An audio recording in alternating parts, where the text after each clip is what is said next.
Ladies and gentlemen, pay attention. This is your boy, the coach from the WWE. I would like to welcome you to the very first wrestling podcast in the world to take you on a weekly deep dive into classic matches along with legends of the squared circle. Enjoy the discussion. Enjoy the back and forth. There's so much to get into. Ladies and gentlemen, this is the payoff. Jeff, it's the Collision in Korea. I've been very, very excited to cover this show, this match, all the crazy shit that went into putting this show on. This is going to be really fun. But first, how the hell are you doing? You're good, man. You know, another good wrestling week. Lots happening. I'm with you. This is one just kind of excited to get to. We've had it on the calendar for a while, a little bit of an anniversary too. So that's why we kind of had to sit on this one, but not a bad thing. Still just an exciting thing as we're kind of dealing with it. So, hey, I'm doing good, man. You know, summer winding down, unfortunately. And so, that kind of stuff happening. I'm actually working remote this week. So taking a little bit of time for myself, not on holiday as I like to say, but, working hard and stuff like that. But it's just good things happening. So good, man. Well, looking forward to this one. I guess I was the one that pushed for this, huh? You wanted to drop it, and then I realized, hey, it's the anniversary, and so let's make sure to get it. And so at this point, we're at what? 26 years just about. So we'll start with you. How come you wanted to do this one? Obviously like just a crazy, I'm fascinated by North Korea. It's just a whole different like place than anywhere else in the world.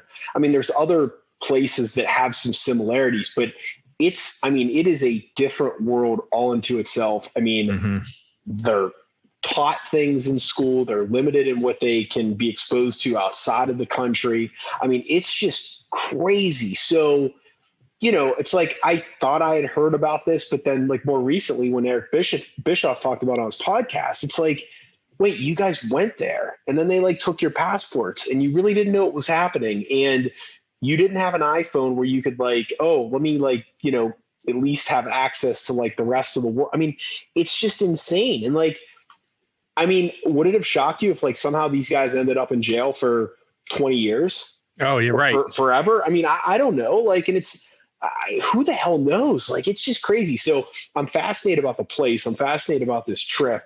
I'm really excited to cover this one. I'm with you on that.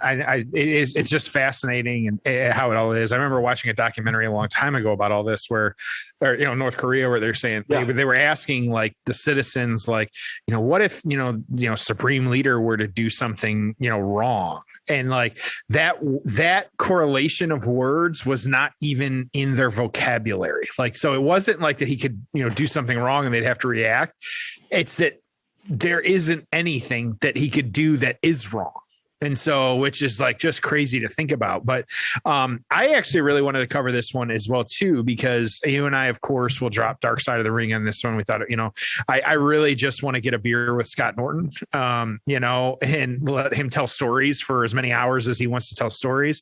Same with Too Cold. Like, I just want him to, tell stories and just let's kind of, turn him loose type thing and see what happens. But I thought it was another fantastic episode, and it's not a gripe on this, but the only thing I left that episode wanting to see more of the match, but I felt like the match was very much secondary or like tertiary to everything that happened outside of the ring with everything. And so that whole show, like doing what we do, I was like, well, we got to do something. I want to watch the match. And so knowing that we would get to this, I have not watched this match. I don't think you have either. No. And so we're going into this blind. And so we're excited though to talk about this one because I am just kind of curious, is it the Flair we know? What's that kind of going to look like? And so I'm actually, more than anything, I was actually just really excited to see the match itself because we know all the background now. We know how absolutely insane it was with them over there. Let's talk about the match now. Yeah, and if you haven't done so already, make sure to watch the Dark Side of the Ring, and then make sure to listen to the 83 Weeks Eric Bischoff podcast where he talks about this show as well. Both of those give you some really, really cool insight into this. So, let's get into the build. Oh, it's time for the build. So this is a 2-day event. So if you think WrestleMania was the first 2-day event, you would be sadly mistaken. Major event. 165,000 people are there the first day, Jeff. 190,000 the second day in this stadium. Beats the Silverdome by a little bit. Oh, you think? So April 28th and 29th of 1995, this took place, and then it aired August 4th of 1995. Just crazy to think about. So I'm going to butcher a lot of the names that were on this show, and I don't even want to try, but mostly names you probably haven't heard of unless you're very familiar with the wrestling in that part of the world. Flying Scorpio, I'm assuming, was Too Cold Scorpio. Yep. I'm sorry, I'm looking at day one. So Scorpio on day one. The main event was Hashimoto defeating went to a time limit draw with Scott Norton. So 20-minute time limit draw is how they end day one, which was kind of crazy. But again, go look at the results of these entire shows. I just don't want to butcher so many of these names. Night two, a name you'll remember, Bull Nakano. That's kind of interesting. Scorpio again, Wild Pegasus. Am I right in thinking that that's Chris Benoit? No, I don't. I'm sorry. Yes. Duh. Hello. Okay. Yes. I thought so. Okay. I was, I was looking at, who was it? Black Cat. No. Yes. Wild Pegasus and Scorpio were, as we know them, Too Cold and Chris Benoit. Yeah. So they wrestled the second night. Scott Norton and Masahiro Chono were in a tag match. They won. Hawk of the Legion of Doom, he won a singles match in 2 minutes. Steiner Brothers win in the semi-main event. And then the main event of night two of really this entire event, what we're covering is Antonio Inoki and Ric Flair. And we're going to cover that 15-minute match. But again, a lot of names that, again, I'm not familiar with. If you watch a lot of wrestling over there, you might be. And really not a lot of Americans that were on this show. So yeah, just wild, man. Walk us through, Jeff, anything you have about this, because I just find it fascinating. Yeah. And so and I'm not going to fully rehash what they did on Dark Side. There was a ton of stuff that happened behind the scenes in regards to when the wrestlers got there and their passports being taken, and just the absolute insanity of being under guard the whole time and, not being able to leave or call family and all that other stuff. But the biggest thing was that, the Japanese and North Korean governments were going to hold this 2-day wrestling. It was the Wrestling Festival for Peace. As we saw, drawing over 300,000 fans. But a big part of this was Antonio Inoki. A lot of it spawned from his kind of political career, and kind of what his aspirations were on this. So it was bringing WCW and New Japan together. Now, this was not Monday Night Nitro WCW. This was obviously long before that. So kind of be clear on that with what was happening here. And so Ric Flair, I can get into a little bit of what he was doing, but he just had a lot of different, he was at the time, the year prior to this, WCW had merged some titles. There was their international world heavyweight and then the world heavyweight. And so Flair was very much a heel at this point as well, too, kind of, working with, if you will, sensational Sherry at this point, him going up against Sting this was not black and white Sting. This was, a colorful Sting at this point. So kind of, knowing that, and he was also, I say, coming off of, or this was post the Hogan debut in WCW as well, too. And kind of having that back in 1994. So he had actually lost the belt. That was that Bash of the Beach, which we've talked about before. And so Flair losing losing the belt at that point. He had been feuding as well with Macho Man Randy Savage, and so they were kind of having that. He actually left for a little while, took some time off, came back, feuding with Hogan and Savage, both of those guys, and kind of dealing with that. And so I say Flair was doing the kind of standard stuff in the lead up to this that we would, we were accustomed to, the storylines that we all kind of know and things like that. Now, the Antonio Inoki, though, he really had the founder of New Japan Pro Wrestling, had a very long career in New Japan Pro Wrestling. One of the biggest names that's out there as well too. I know we heard some names on the dark side of the ring that you might be from there with, of big names. There's just a lot of big names, and his Ricky Dozan is a trainer, which I know on the dark side of the pod, they wanted to do more about him and his death. And so, they talked about a little bit about that on the dark side episode. And so there was a lot of that, but really his, a lot of what he had done is, he had been doing this with New Japan, but then his dad as well was a politician. And so 1989, he was part of the, as it was called, the Sports and Peace Party. And so that was like kind of who he represented, and part of he had won a little bit, and then he had some re-election that he was up for at the time in 1995 prior to this. And so a big part of him putting on this show was the international spectacle of being able to put something like this on and do something like this. Now, and so Muhammad Ali was involved as well too, which the guys all said they really enjoy, getting to meet Muhammad Ali. It's Muhammad Ali. Who wouldn't be, excited about something like that? And a lot of very odd things in regards to just kind of what happened behind the scenes. I know, at least in the show, he really wanted Hulk Hogan as well too.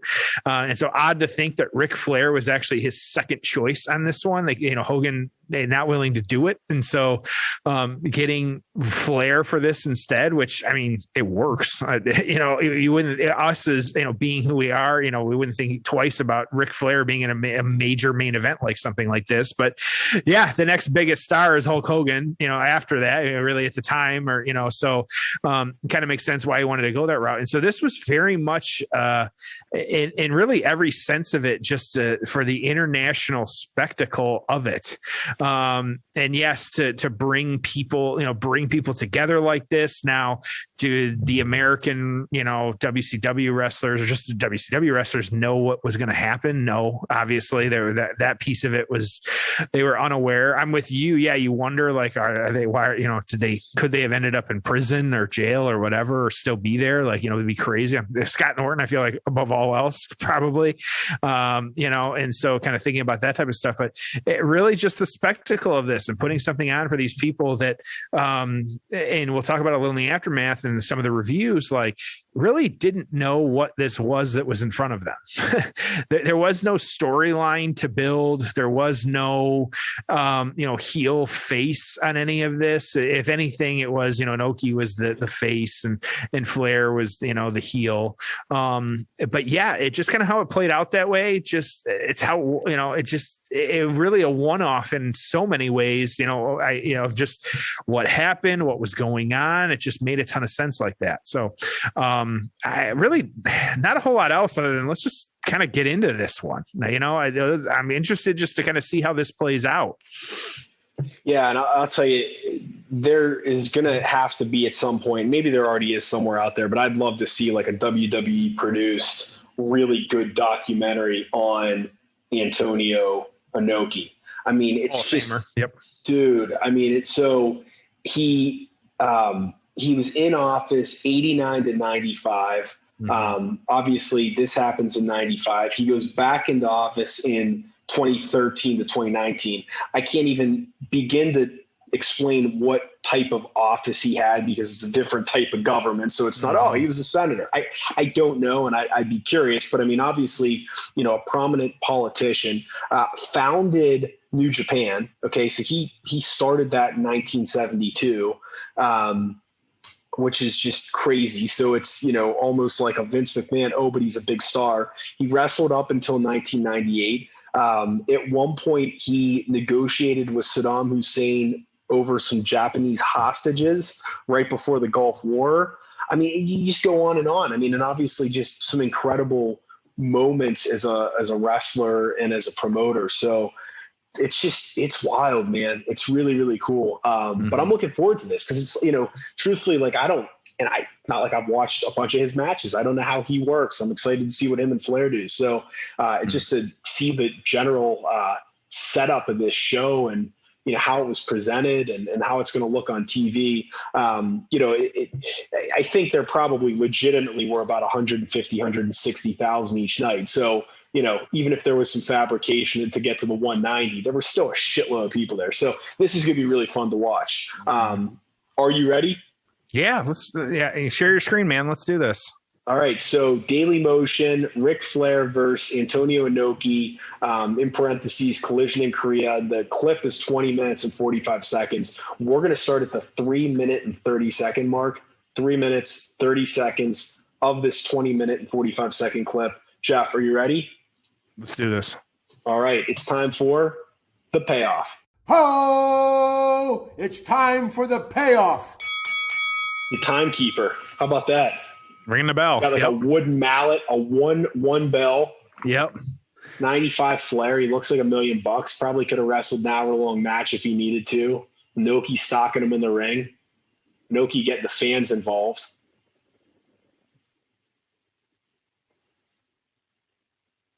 I love Inoki's look. He's just got that big jaw. He just looks like a wrestler. Like he just looks like a pro wrestler.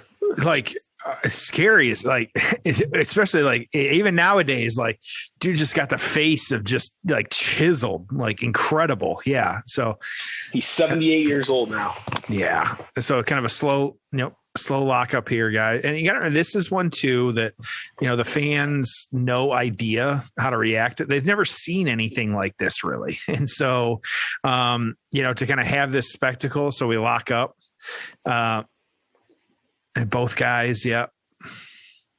So, it's sad to bring this up, but, Ric Flair, obviously like in the 70s and especially in the 80s, just did a lot. Okay. Mm-hmm. Yep. Big star, different era. So it's not like, he headlined WrestleMania a bunch of years. I mean, it was just a different era where, that version of being a star was when you main evented in every town in the country and you took the belt around and going an hour a night, 6, 7, 8 times a week. It's insane. So again, a little bit different of a career than, even like a Hulk Hogan per se. But just territory guy that carried that NWA strap and had some incredible matches and made everyone look like $1 million when he came into town. So in the 90s, early 90s, he goes to the WWF, which, it's just crazy because he says like it was the best time of his career, wins the Rumble, holds the title, the Flair, the Macho feud, works some house shows with Hogan, but then he's out of there in 93, right? January 93, he's back at WCW. And Jeff, he was around, and he even held the title a little bit in like 93, 94, 95, but he just wasn't the same. And then, it's like he jobs out to Hogan. He's kind of always the guy to lose. Then he just gets the shit kicked out by the NWO, has the issues with Bischoff. It's just nothing really. They just did nothing with him for like a 7-year stretch of his career. Thank God he went back to the WWF and, had some great matches, finished his career at WrestleMania. I mean, thank God for that portion of his career because otherwise, like, nothing really happened after 93 and wouldn't have if he wouldn't have gone and Vince and Triple H and Shawn and some of these people were like, hey, you're still fucking Ric Flair, so you're going to keep wrestling and built his confidence back up. Right. Yeah. And when I think a lot of that's Flair's reading of the room, that you figure he's probably one of the smarter guys out there that realizes, hey, I got to bounce here. I got to do this, or, I got to get away from this. And so, I think that's, you're dead on. Like, the guy may have bounced around a lot, but at the same time, like he also has had one of the longest wrestling careers of any wrestler ever. So, continue. I mean, we made the joke here a long time ago, like how many retirement matches can a man have? He's probably holds the record for retirement matches. So, just kind of how it is. So, so now you had Inoki's really been the aggressor on this one. You got Flair this point going outside of the ring, and Inoki, it makes sense in so many ways. Like, like I said before, Inoki is the face on this one. And Flair kind of slowly, really not using the Flair mannerisms a lot, I guess. He really kind of just slow walking outside of the ring, not really kind of trying to play up the Flair that we know. Flair probably looks so exotic to these people because he's got like that bleach blonde hair, Mm-hmm. Like he probably looks just so much different. You think about distinctive looks, like when we think of like, foreign talent, it's like, oh, that's a foreigner to them, just the white hair. Well, and I know, even at the, like, I don't know how it is now, but I know in the past they've had, like, there was like 3 or 4 style of haircut that men and women could have. And that was it in North Korea. Like they couldn't deviate from the kind of like what that was. Yeah. And so, and that was it. And so, to have this bleach blonde Flair, especially 2 guys in their underwear, I'm sure there was some kind of, restriction on, show, I forget, don't exactly what you'd call it, but, the kind of, nudity, it's being appropriate in public and stuff like that. But then you got these guys doing this. Yeah. We'll have to look around. I wonder if women were even invited to this. It's a good question. I think I see some out there, but okay. I also think, now here's the thing, you say invited. Oh, was this mandatory? They were required to go. Yeah. Right. So that was part of the big piece of this was the mandatory peace festival. Yeah. And so that's why, hey, of course you're going to have all these people there because if you say, you have to go, and that's it. So it looks like the ring, the ring area is like up on a platform a little bit so that people could actually see the damn thing. So it looks like the front row people are sitting lower, which is probably good. I actually wonder if they should do, I think they may have done that at Wembley Stadium for SummerSlam 92. But just so it was a little higher, because those floor seats, man, it's sometimes it's really tough to see. Well, speaking of which, I wanted to bring this up. You and I haven't talked about this yet, but SummerSlam tickets, and again, at the time we're recording, hopefully they go down. But at the time we're recording, dude, SummerSlam tickets are really expensive.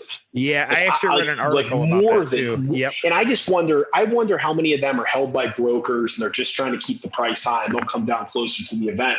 But dude, I can't remember a WrestleMania costing this much, but I could be wrong. But I just feel like you could get better WrestleMania seats. I guess there's less floor seats, so maybe that's part of it too, because they kind of are only using half the field.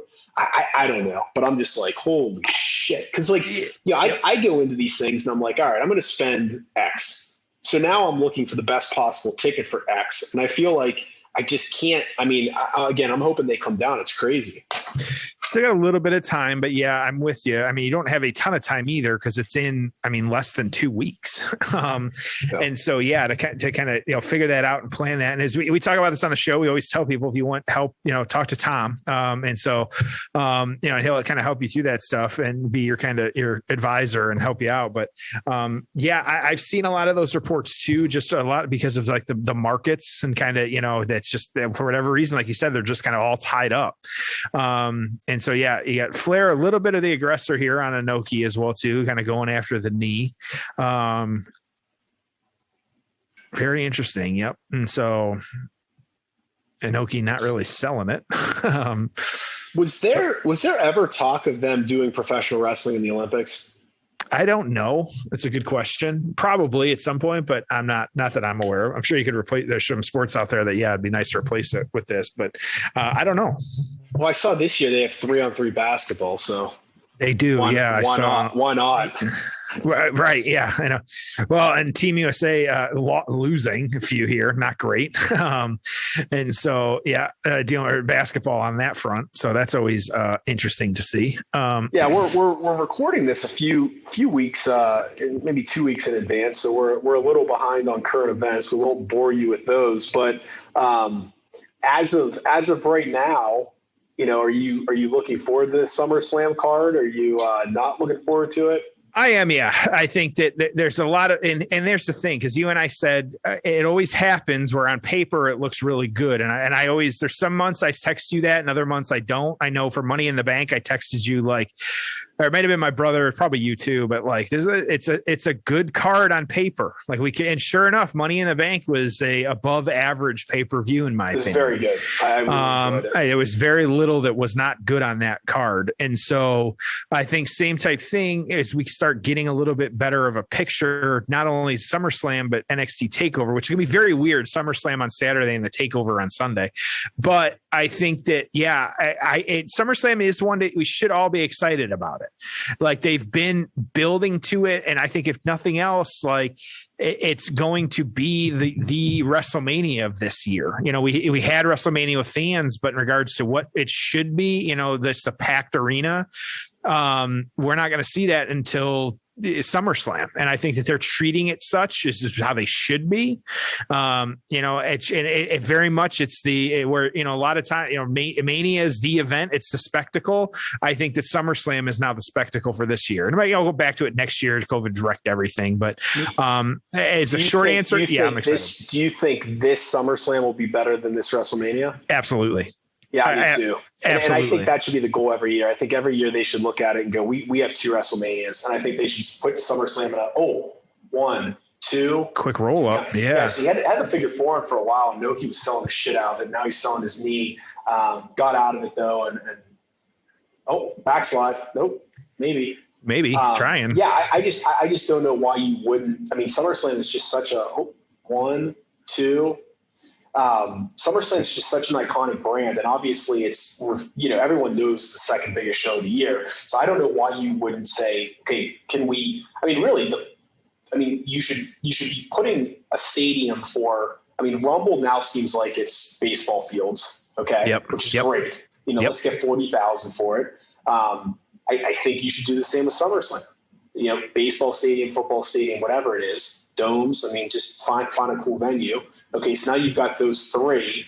And then the argument is, you know, can you do it for the big 4? Can you try to figure out a way to make Survivor Series a big deal? But, you know, look, I mean, I guess we're talking about The Rock potentially. So maybe it is a big deal this year. And it's like, if you could get those big 4 into stadium. I mean, I love the stadium shows, man. It just feels different. It looks different. You know, it kind of holds them accountable to making sure they put on big shows. They know they have to sell 40, 50, 60,000 tickets.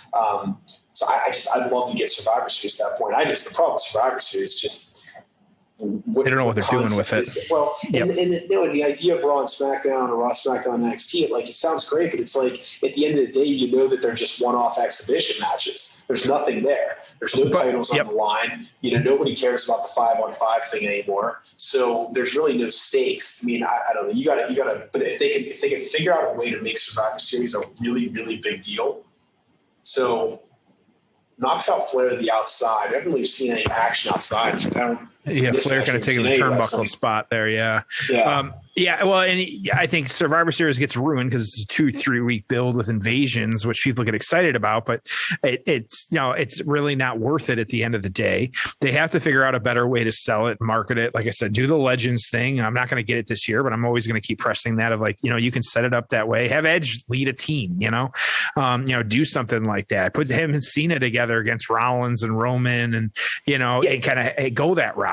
Yeah, maybe that's how you do Survivor Series is you don't do Flair getting thrown off the top turnbuckle. Maybe for Survivor Series, you don't so much worry about just everything being Raw versus SmackDown, but you try to find like, hey, we're going to do a team Edge versus a team whoever. Okay. Mm-hmm. And then we're going to do, and it's more about those two and then them recruiting teams, and some are heels, some are baby faces. And then you say, okay, like maybe you do your 2 world champs, like I just something that's a little bit. And again, if you had like one where it was like Legends versus a couple SmackDowns and a couple Raws. And I mean, you could do a men's legend, you could do a women's legend. It's anything to like try to make it a dream card of shit you don't normally see. And some of it involving Legends, some of it involving Raw versus SmackDown versus NXT, whatever, 3 ways, would just be like really good. Well, the rumor right now is Vince is riding real low on NXT, like they're calling it developmental.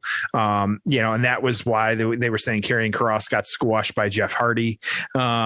And so, which I don't know if you just saw, it's breaking right now. Jeff Hardy tested positive for COVID.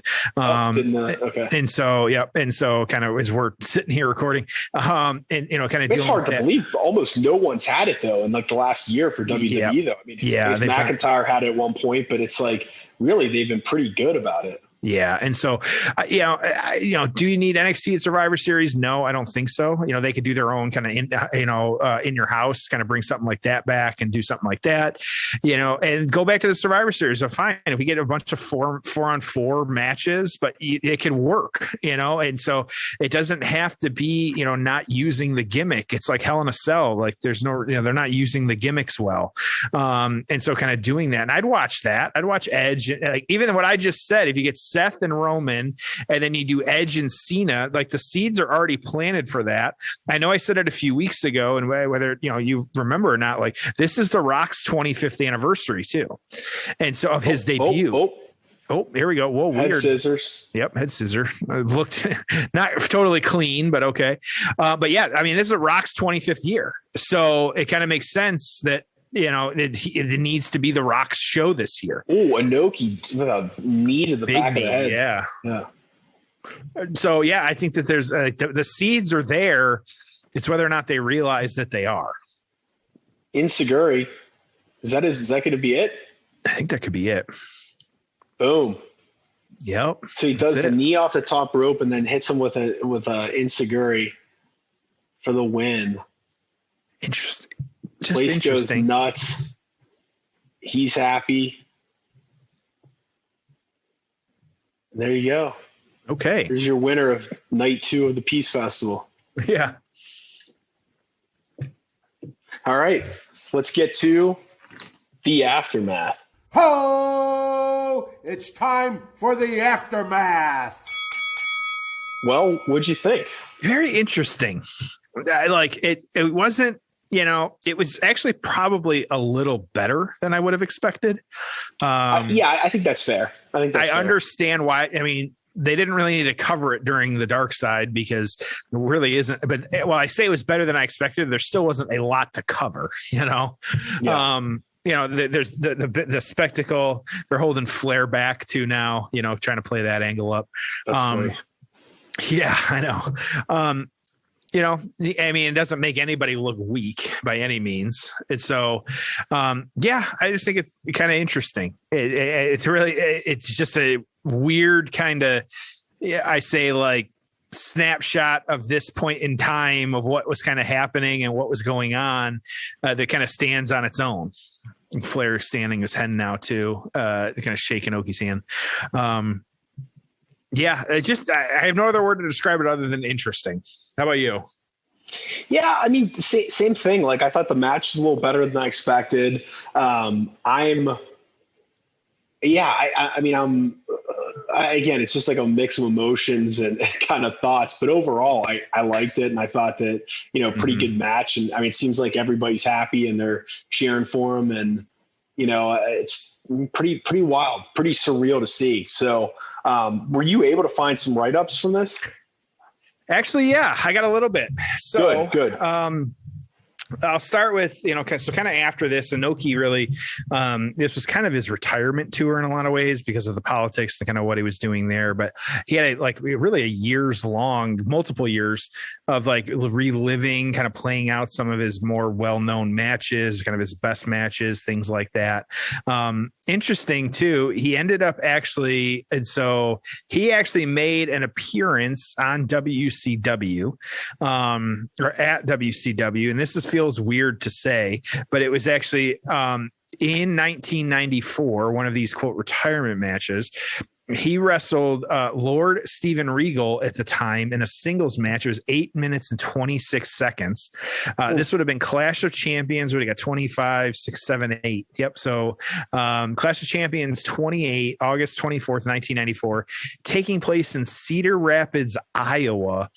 And so just feels kind of weird that this was one of the few matches that he wrestled was at this, I say small venue in Cedar Rapids, Iowa for like, I was looking at the capacity, like it doesn't have a wrestling capacity, but for like concerts, it's about 8,500 people. And so I don't know if you've ever been to Cedar Rapids either, Tom, but there is nothing there. Even the colleges, there's nothing around you or stuff like that. And so, but it just feels odd to feel like this megastar doing that. And then another, kind of funny piece of this was the main event of that card that night was actually Ric Flair beating Hulk Hogan, in a singles match for the World Heavyweight Championship at the time, which Flair had. But just weird, feeling like him going second on this one, just odd, all of it, kind of who he is and stuff like that. And Flair going on feuding, there was like the new Four Horsemen. It was Arn Anderson, Brian Pillman, Benoit, him, kind of dealing with that. So he was, went back to WCW, kind of kept doing what he's doing, eventually leading into the NWO invasion of WCW. So the write-ups on this one, yeah. So no real scores to speak of necessarily, but you got Ric Flair was number 20 in the PWI that year. Antonio Inoki was number 16. Wow. Okay. You had Wade Keller said, and again, there's no stars on this one, but when I first saw the Inoki versus Flair bout on New Japan Weekly TV, I was awestruck at the loud response of the crowd at nearly every spot the two men executed. Since these people had never seen pro wrestling before, they popped super big for everything. They made the bout twice as good as it really was, which we know, hey, crowd, especially nowadays, like crowd is half the battle sometimes. So I get that. Dave had on this one, as for the collision in Korea, the reaction here shocked me. I found the show to be a huge disappointment. The reaction here was both different and the same. I didn't keep track of a poll, both because I didn't expect much interest and because the show was taped. But we still received about 60 responses, and I'd say easily 75% and maybe even 80% thumbs up on the show, which was one of the more favorable reactions to a show this year. Virtually every response, though, knocked the announcing hard. The matches were short, but if you understand that the audience wasn't at all familiar with pro wrestling, that no psychology would have gotten over anyway. So given the lack of education from the crowd, the wrestlers did what they could have. Flair did an awesome job of making Inoki look like something special, although I couldn't believe Bischoff, after everything else he said during the show, would say that Flair's foe that he eventually lose to was a, quote, 53-year-old man, because that sure makes Flair, one of his stars, looks great. So, yeah, no stars, kind of interesting reaction. There is not a whole lot out there in regards to that. You really got to kind of dig on some of this, but at least the kind of big, reviews that we go to. I'll start on this one. It's the backstory and knowing what we know is way more cool than the match itself, in my opinion. And so I'm actually just going to give this one like a 4. We don't use like the match itself. And that's a lot of what I'm basing this on is like, I think that the spectacle of it, the match itself, it just wasn't great because, it was very mediocre wrestling at best. And again, there's way more to the backstory. There's way more. I mean, this was it. It was a one-off. That was it. They're gone. We move on. And so I'm just going to give it a 4 just because, it was cool in the sense that it happened, but that's about all I can really muster on this one. Yeah. All right, so I'm looking at it differently, and it doesn't mean I'm right and you're wrong, but right. I'm looking at it more of the sense of you have to watch this match or watch footage from this event. You have to see what happened leading up to this and afterwards, and you've got to watch the Dark Side of the Ring. You've got to listen to Eric's podcast. You got to just consume this. So like all of it, I'm giving it a 7. Just based on how insanely fascinating and crazy and wild all of this is. Not saying 7 because it's great. I'm just saying a 7 because it's like, it's a car crash. You have to watch it and you have to understand it. And then go like Google, go on Netflix or, Amazon Prime or wherever you watch documentaries and just find stuff on North Korea and just watch like an hour of it. And it's insane. I mean, the Dynasty, they have like 8,000 miles of underground private tunnels underneath the entire country so they can go from any spot to another spot without being detected. And then they've got that like bulletproof train that can go to China. It's just incredible. So again, I'm mixing a whole bunch of stuff, but I'm like, just spend an hour or two or three listening, watching, just educating yourself on the craziness of all of this. I mean, in North Korea schools, they teach in elementary school that World War II was North Korea defeating the United States. And no one knows that that's not true. Jeff, this is it's insane. So again, I give it a 7 because I'm like, you just got to like, just for whatever, for entertainment's sake or to educate yourself or whatever it might be, education, entertainment, whatever, however you look at it. I just look at it as both, right? I mean, I find it like entertaining in a very scary way, but then I also find it like kind of just entertaining. But anyways, that's what I'm saying. So check it out. Yeah, just interesting overall. I mean, the whole thing, and that's the best way to describe it. So, all right, cool. Good stuff. Okay. We're on the, I'm glad we covered this one though. I was glad we got to watch this one. I'm glad we didn't ahead of time. Because it was, again, we have added this to our wrestling memory bank now. So I'm glad we covered it. Agreed. Cool. Dude, that's all I got, man. Final thought, Tom, I haven't asked you, man, how are your balls today? Are they feeling good? Like, is this one, are you gold medal? Are you ready for SummerSlam? I know you're going to be traveling soon. So here's the deal. I had gone a few weeks. I had mentioned last week that I had some catch up to do, took care of it. No problem. I mean, you could go 6 years and it would still weed whack through everything. Yep. And then we bought those kits. So we got some like bonus stuff and there's that cream. I mean, that stuff like melts into your skin. It's incredible. So yeah, I'm much better, man. It gets a little uncomfortable and then you're working out and you get a little itchy and it's just nice to keep clean and you'll feel better. You'll be less itchy. You'll run faster. Not to mention your significant other will be happy. Absolutely. We all like that. And nothing wrong with that. Absolutely. So, yeah. And for everyone out there, don't forget it's 20% off, free shipping at manscaped.com using the code PAYOFF. Again, 20% off, free shipping. It's worth it. I know we waited to the end of this one. We don't need to bombard you with it. You know what the code is. We talk about it every week. We want you guys to use that stuff as well, though, too. Hey, the summer months, we all need a little bit of a cool down. It's worth it. 20% off, free shipping, manscaped.com using that promo code PAYOFF. So, all right, Tom, sports entertain. Let's go home. All right. Well, I don't know what our match is next week, so I can't even hype it up, but you'll tell me what our next couple are. And we'll get them in the can.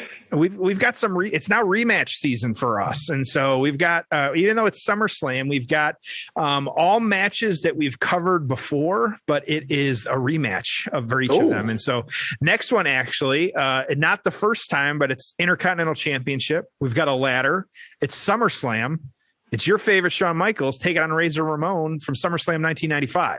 Which I was there for. And I'm excited. Here's what I'm excited about, because there are some people that say that was better than their WrestleMania 10 match. But of course, the rematch is never hyped as much. So when we watch that, we're going to see how it compares to the initial one. I'm excited about that. Little fun fact, that was supposed to be Shawn and Sid at that match, but then they switched to Razor and the ladder. So I'm excited, man.